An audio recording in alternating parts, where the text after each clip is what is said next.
there is something called a velocity vector. Okay, how to define velocity vector? It is defined as change in position with respect to time. Change in position with respect to time. Okay, it is also defined as something else. We'll talk about that. But velocity is defined as change in position with respect to time, or r dot. Okay, r dot. There are two different notations. One is dr by dt. One is r dot. This dr by dt was given by someone called Leibniz. He was a mathematician who invented calculus. Okay, and there was another guy who invented the calculus at the same time as of Leibniz. He was Sir Isaac Newton. Okay, so Newton was a guy who invented this. So V equal to R dot is the definition given by Newton for the time derivatives. Okay, so whenever you want to write time derivatives, we will either write R dot or we'll write dr by dt. Both are same thing, just different notations, and these notations are given by different people. So this is how you define velocity vector. This is known as instantaneous velocity.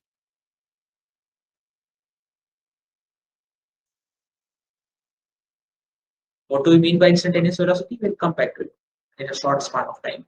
But this is velocity vector. This is how we define it.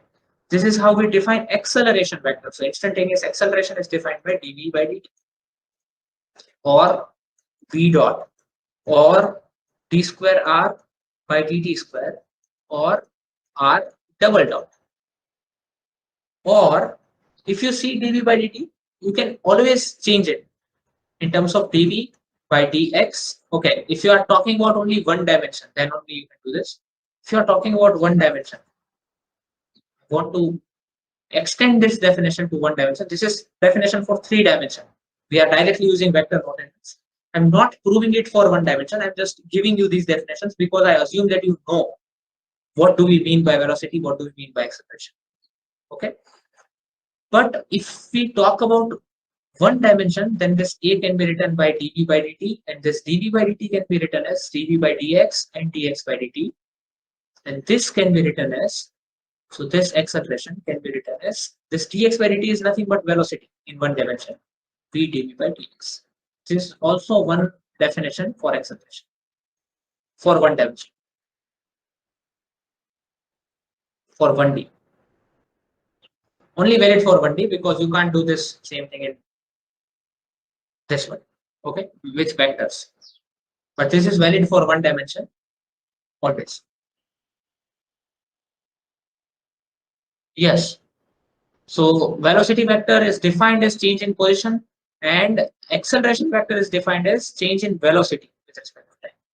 These are its definitions. So if something is changing its velocity, you will say it is accelerating. Okay, something is changing its velocity. Something is changing. If this point, suppose first we need to always specify a reference frame. Without reference frame, there is no meaning of motion. This is a take away line for this class. Without a reference frame, there is no meaning of motion. Now, if this point is moving in a space from this point to this point, the position vector is always changing. Okay, the position vector is always changing. This is initial position vector, this is a final position vector, and at all the points the position vector was different. So the position vector is always changing. So that change in that position vector is given by velocity. How does this velocity, the position vector changes? Okay, for a very long period of time, after a very long period of time, or after the motion is completed, after the displacement has happened, this is now your displacement vector S, and in that case you can define velocity as displacement over time. Okay, and this is now known as the average velocity, because you don't know what happened in between, you just know what happened from starting to the end. This is your average velocity that it took this much time for you to reach from this point to this point. That is average velocity. This is instantaneous velocity because you are talking about a very small change. This is a very big change in R. This is also a change in R. As you write as R2 minus R1. So this is a big change in R. But if we talk about a very small, infinitesimally small change in R, that is dr by dt. So suppose this is delta t. Delta t is the time in which the particle moved from here to here. Okay, after delta t, the particle reached from here to here. So we define average velocity like this. We define instantaneous velocity in the range where if delta t is very small, the particle moved by a very small distance dr vector. That is a very small distance dr vector, and that dr vector is changing in time dt is known as instantaneous velocity. Is everybody already familiar with these ideas, or you guys had a few doubts in this and I'm going too fast? Please let me know, right now, because it will help me in preparing the future lectures. So If we you have guys, studied these things. We oh, have you already have, yeah. yes, you guys have studied these things. How many of you don't know this? Let me put it this. How many of you don't know the actual difference between instantaneous and average velocity?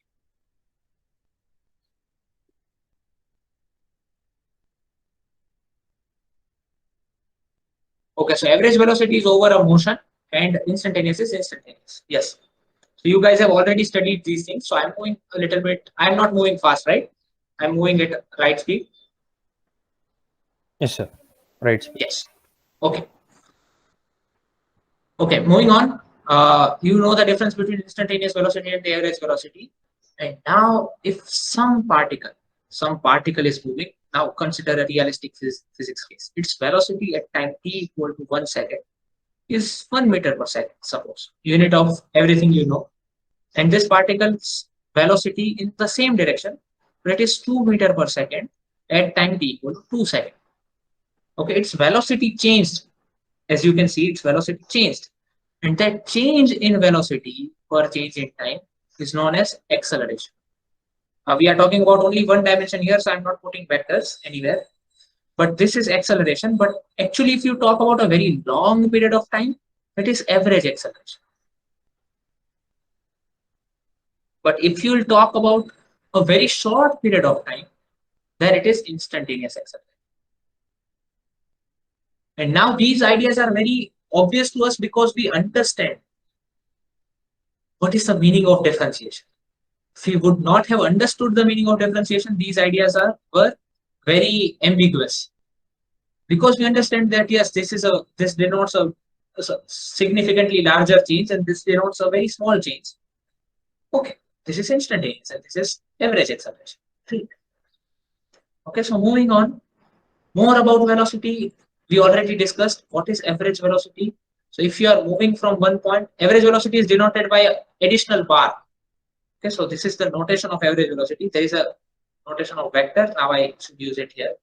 This is b vectors bar. This is your average velocity. And it is if your position at time t2 is given, if your position at time t1 is given, and the difference between time t2 and t1 is given. This is your average velocity. So you moved from this point to this point. And if you were here at time t1, you were here at time t2. So position at time t2 is given, position at time t1 is given. Take difference, and this is your average velocity. And instantaneous velocity is directly denoted by this. There is no additional bar. It's dr by dt. How does this change? Okay. Dr by dt. And I will show you one example. I'll show you one example where we can actually see how can we know the direction of instantaneous velocity if the particle is moving on any trajectory like this. Okay, the direction of instantaneous velocity is in this direction. Somebody of you can tell me at this point. You have already studied these things. Tangential. Yes. Why is it tangential only? Can you give me idea? Because it is no, nothing. Yes. Derivative. Sorry? Derivative दे रहे हैं. Derivative हाँ. generally मतलब Radial. derivative. Derivative, sir. Okay, derivative. Okay. This derivative, what does it give you? Slope. वो slope of the tangent देता है ना मतलब तो इसलिए हाँ. हम tangent ले रहे हैं. Yes. Okay, so this derivative gives you the slope of the tangent, and this is always pointing, because this is a vector now, points in the direction of tangent of the path. That's why this is, obviously this is the answer. This is a derivative which gives you a slope of tangent, but now this derivative has a direction as well. So this will be the direction of tangent, and wherever, in whichever direction we are. So V is a vector pointing in tangential direction